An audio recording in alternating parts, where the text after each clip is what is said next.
नमस्कार, सन्मिताच रेसिपीमध्ये तुमचं पुन्हा एकदा स्वागत।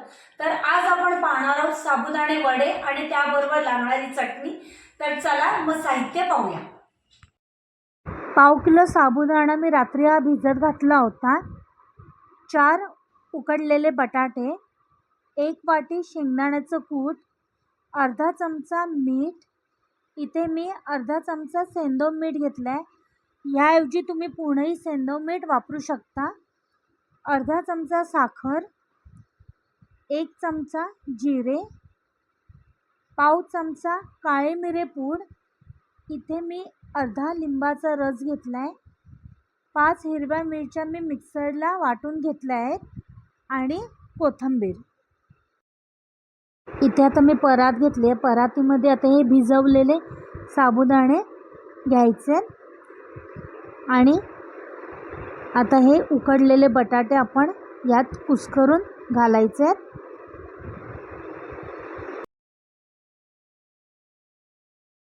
आता यामध्ये शेंगदाण्याचं कूट, जिरे, साखर, सेंधव मीठ, साधं मीठ, लिंबाचा रस, वाटून घेतलेली हिरवी मिरची, काळे मिर पूड आणि कोथिंबीर।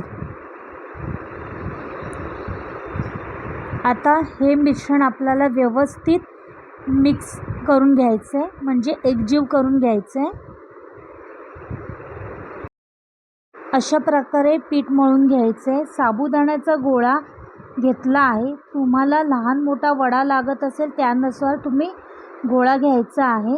2 हातांच्या मध्यभागी व्यवस्थित आपल्याला वडा हा प्रेस करून घ्यायचा आहे आणि त्याच्या कडाही अशा प्रकारे आपल्याला साबुदाणे वडे बांधून घ्यायचे आहेत।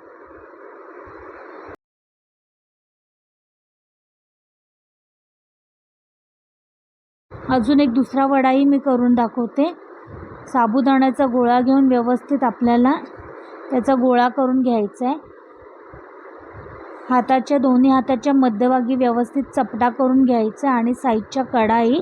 तर अशा प्रकारे हा दुसरा वडाही आपला तयार आहे। सगळे वडे मी आता असेच करून घेणार आहे।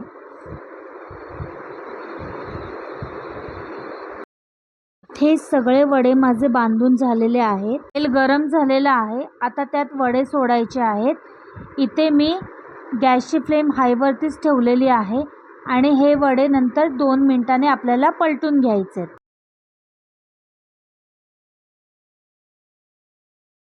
2 मिनिटं झालेली आहेत। आता वडे आपल्याला सगळे पलटी करून घ्यायचे आहेत। इथे मी गॅसची फ्लेम हायच ठेवलेली। हाय फ्लेमवरतीच आपल्याला वडे तळून घ्यायचे आहेत। मीडियमवरती आपण जर तळले तर वडे मऊ पडतात आणि व्यवस्थित कुरकुरीत पण होत नाहीत।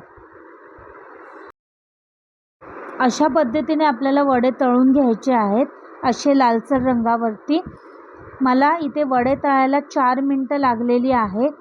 आता हे वडे आपल्याला काढून घ्यायचे आहेत। काढताना मी गॅसची फ्लेम आता स्लो केलेली आहे आणि आता हे वडे आपण काढून प्लेटीमध्ये घ्यायचे आहेत।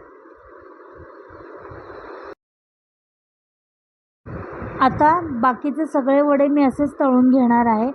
तुम्ही पाहू शकता की एकही वडा आपला फुटलेला नाही आहे। अशाच प्रकारे आपल्याला सगळे वडे करून घ्यायचे। तर अशा प्रकारे सगळे वडे तळून झालेले आहेत आणि तुम्ही पाहू शकता की वडा किती कुरकुरीत झालेला आहे। आता एक वडा मी तुम्हाला हा तोडून दाखवते। बाहेरून एकदम कुरकुरीत क्रिस्पी आणि आतून एकदम सॉफ्ट आणि खायला तितकाच टेस्टीही लागतो।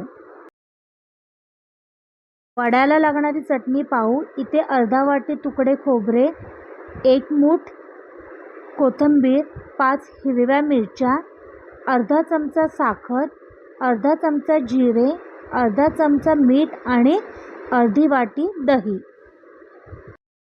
आता हे सगळं साहित्य मी आता मिक्सरला वाटून घेणार आहे. खोबरं, कोथिंबीर, हिरव्या मिरच्या,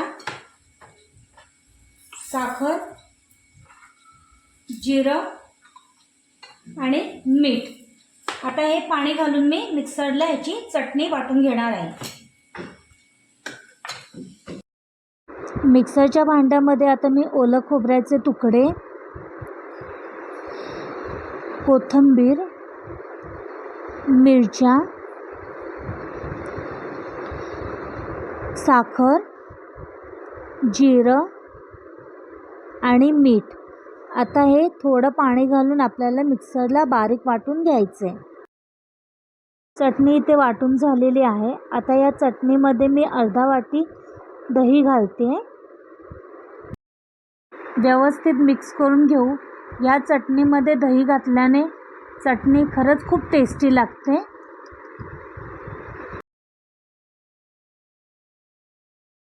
साबुदाण्याचे वडे आणि त्याचबरोबर लागणारी चटणी तयार आहे.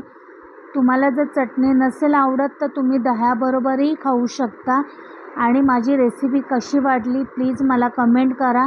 माझ्या चॅनलला लाईक, शेअर आणि सबस्क्राईब करायला विसरू नका. धन्यवाद.